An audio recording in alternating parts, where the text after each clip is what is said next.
রাজ্যে ফের বিপুল পরিমাণ জাল নোট উদ্ধার। এবার ঘটনাস্থল বসিরহাটের মাটিয়া, যেটা জানা যাচ্ছে যে 34 লক্ষ টাকার জাল নোট সহ এক পাচারকারীকে গ্রেপ্তার করা হয়েছে।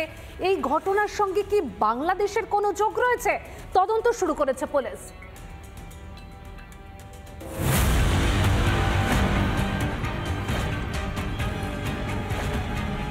রাজ্যের বিভিন্ন জায়গা থেকে যখন একের পর এক বিদেশি নাগরিক ধরা পড়ছে, তখন বাংলাদেশ লাগোয়া এলাকা থেকে উদ্ধার হলো রাশি রাশি জাল নোট। শনিবার বসিরহাটের মাটিয়া থেকে উদ্ধার হয়েছে 33,55,300 টাকার জাল নোট, 2,500 ও 200 টাকার জাল নোট বাজেয়াপ্ত। শেখ আব্দুল করিম ওরফে রাজাকে গ্রেফতার করেছে পুলিশ।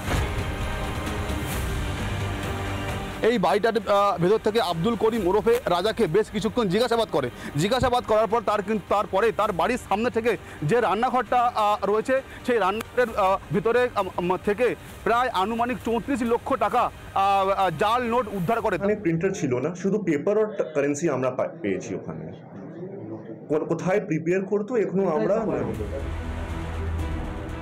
যেখান থেকে জাল নোট উদ্ধার হয়েছে তার থেকে কিছুটা গেলেই বাংলাদেশ সীমান্ত। তাহলে কি এতে বাংলাদেশের যোগ রয়েছে? কোথা থেকে এলো এই জাল নোট? কি উদ্দেশ্যে জড়ো করা হয়েছিল জাল নোট? যদিও ধৃতের দিদির দাবি সবটাই সাজানো।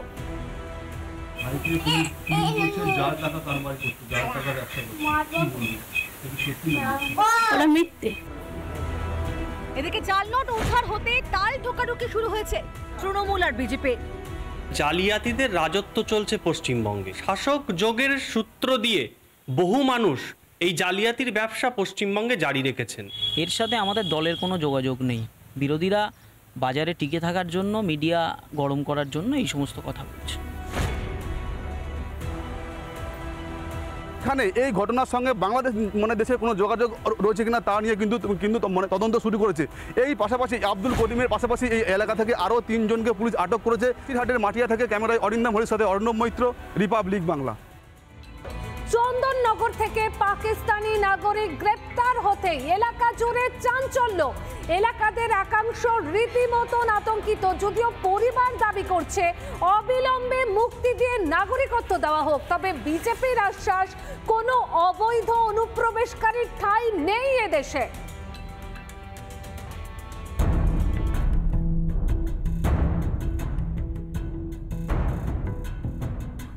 ট্যুরিস্ট ভিসা এসে ভারতেই থেকে যাওয়া, এরপর বিয়ে, সন্তানের জন্ম। 45 বছর পর সামনে এলো প্রকৃত তথ্য। চন্দননগরের কুঠির মাঠ থেকে বছর 60-এর ফাতিমা বিবি গ্রেফতার হতেই হইচই রাজ্য জুড়ে।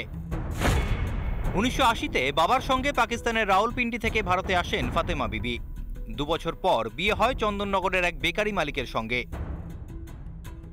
তখন থেকেই এখানেই বসবাস করছিলেন ফাতিমা বিবি। কাগজপত্র জমা দিয়েছিলেন?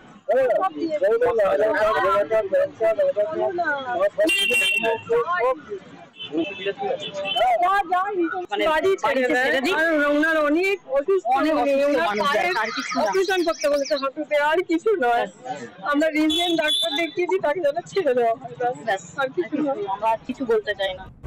একজন পাকিস্তানের কিভাবে বহাল তবিয়তে বাংলায় বাস, খোঁজ খবর নেওয়া হয়নি কেন? ওনার তো ওখানে কেউ নেই, কার কাছে যাবে? ওনার তো সারাটা জীবন এখানে কেটে গেল। এখন পাকিস্তানে উনি গিয়ে করবেন কি? প্রশাসনের কাছে এটাই অনুরোধ করব যে প্রশাসন ইমিডিয়েট এক একটা করে চিহ্নিত করে এদের অ্যারেস্ট করা উচিত। মানবিক দৃষ্টিভঙ্গিতে নিশ্চয়ই ভারত সরকার চিন্তা ভাবনা করবে যে এই বিষয়টা কী করা যায়। এই চন্দননগরের বুকে এরকম একজন পাকিস্তানি যে মহিলা ছিল, আগে এতদিন ধরে ছিল, কেন এতদিন ধরে জানতে চাইনি কেউ, কেন জানতে পারিনি, সেটাই কিন্তু প্রশ্ন তুলছে বিরোধী বিজেপি। ভারতবর্ষ থেকে এই পাকিস্তানি যারা ওপাশের নাগরিক, যারা ভিসা নিয়ে এসছে, বিভিন্ন ভিসা নিয়ে এসছে, তাদেরকে ভারতবর্ষ থেকে অতি শীঘ্র বিতাড়িত করতে হবে।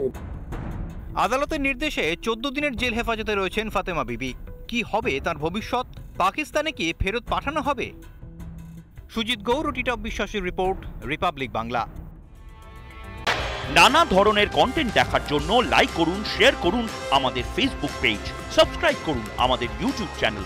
পাশাপাশি অন্যান্য ব্রেকিং নিউজের জন্য অবশ্যই চোখ রাখুন রিপাবলিক বাংলায়।